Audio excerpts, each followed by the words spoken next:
வணக்கங்க. நான் ரதியா சமையலேருந்து சாந்தி பேசுகிறேன். எப்படி இருக்கீங்க? இன்றைக்கி நான் வந்து செட்டிநாடு கிரேவி தான் செய்ய போகிறேன். சிக்கன் கிரேவி நான் எப்படி செய்கிறேன்னு உங்களுக்கு செஞ்சு காமிக்கிறேன். ஃபஸ்ட் டைம் வீடியோ பார்க்குறவங்க தான் சப்ஸ்கிரைப் பண்ணிக்கோங்க.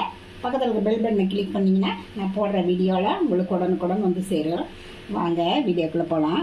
நான் வந்து சிக்கன் ஒரு 1/2 கிலோ எடுத்து வச்சுருக்கேன். நல்லா வாஷ் பண்ணி வச்சுருக்கேன். இது கூட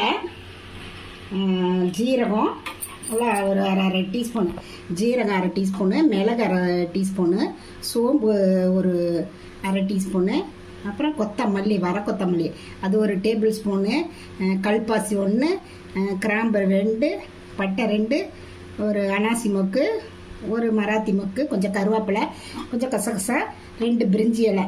இதை போட்டு நம்ம எல்லாம் ட்ரை ரோஸ்ட் பண்ணிக்கலாம். கொஞ்சம் எண்ணெய் ஊற்றி ரோஸ்ட் பண்ணிக்கலாங்க. மிளகா வந்து ஒரு வரமிளகா வந்து ஒரு 3 மிளகா எடுத்திருக்கேன். ஸ்டவ் ஆன் பண்ணிக்கலாம்.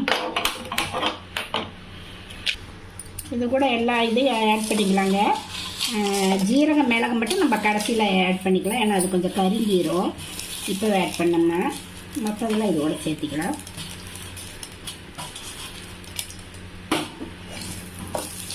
சும்மா சிம்மில் வச்சு வறுத்த போதுங்க. கருகிருச்சுன்னா கருக வாடை எடுக்கும். போதுங்க. இதெல்லாம் கருட்டா இப்போ சோம்பு இதெல்லாம் இதோட சேர்த்துக்கலாம். அவ்வளோதாங்க. இது கூட கொஞ்சம் தேங்காய் அது இதோட கூட சேர்த்துக்கலாம். பாருங்க, இதை நல்லா ஆற விட்டு நைஸாக அரைச்சிக்கலாம். பாருங்கள், நல்லா அரைச்சிட்டு வந்துட்டேன். இதை வந்து ஒரு கடாயில் வந்து எண்ணெய் ஊற்றி வச்சுருக்கேன். எண்ணெய் நல்லா காஞ்சிடுச்சுங்க. இதில் வந்து 2 கிராம்பு, ஒரு 2 பட்டை, கொஞ்சம் ஜீரகம், ஒரு கல்பாசி, ஒரு பிரிஞ்சி இலை இது போட்டுருக்கலாங்க.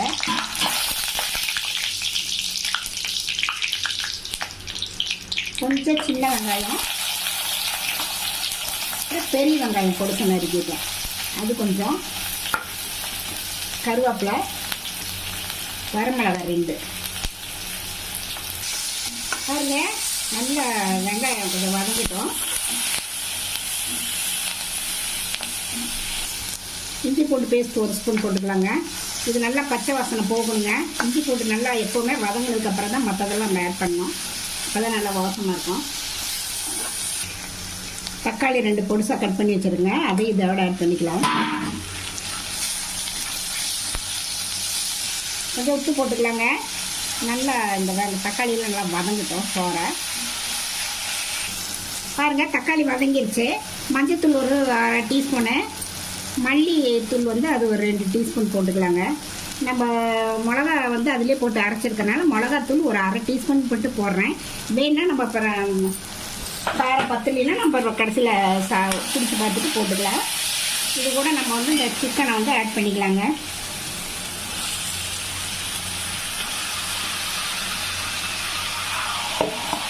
இது வந்து நாட்டுக்கோழிங்க, கொஞ்சம் வேக நேரம் ஆகும். அதனால் கொஞ்சம் பாருங்க, நல்லா கறி கொஞ்சம் வதங்கிருச்சு. நம்ம வந்து இந்த அரைச்ச பேஸ்ட்டை வந்து இதில் சேர்த்துக்கலாம். பாருங்க, இந்த ஜார் கழுவின தண்ணி கூட இதில் நம்ம சேர்த்துக்கலாம். ஏன்னா கொஞ்சம் தண்ணி, இது கிரேவி தான் செய்கிறோம். ஆனால் இது நாட்டுக்கோழிங்கிறதுனால கொஞ்சம் நேரம் எடுத்து வேகும். அதனால் நம்ம கொஞ்சம் தண்ணி அதிகமாக விட்டுக்கலாம்.